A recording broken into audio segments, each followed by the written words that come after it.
நம்ம இன்றைக்கி ரொம்ப டேஸ்ட்டான இட்லி பொடி ரெசிபி எப்படி பண்ணுறதுன்னு பார்க்கலாம். அதுக்கு ஒரு பேனில் 1 கப் அளவு உளுந்தம்பருப்பு எடுத்து அதை நல்லா பொன்னிறமாக ஆகிற வரைக்கும் வறுத்தெடுத்துக்கலாம். அதே பேனில் 1 டீஸ்பூன் அளவு எண்ணெய் ஊற்றிட்டு 1/2 கப் அளவு கடலைப்பருப்பு சேர்த்து அதையும் நம்ம பொன்னிறமாக வறுத்தெடுத்துட்டு கூடவே 5லேருந்து 6 வெள்ளை பூண்டும் 1 கொத்து கருவேப்பிலையும் சேர்த்து இதையும் நம்ம நல்லா ஃப்ரை பண்ணி எடுத்துக்கலாம்.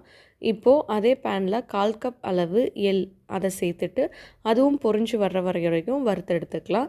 இப்போ இது எல்லாத்தையுமே ஒரு பிளேட்டில் வச்சு ஆறினதுக்கப்புறமா மிக்ஸி ஜாரில் மாற்றிட்டு அரைச்சி எடுத்துக்கலாம்.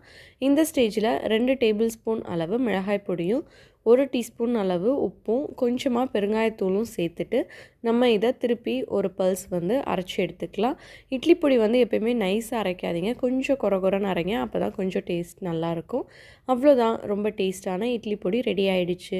இதே மாதிரி நீங்களும் பண்ணி பார்த்துட்டு எப்படி இருந்ததுன்னு மறக்காமல் கமெண்ட் பண்ணுங்கள். இந்த வீடியோ உங்களுக்கு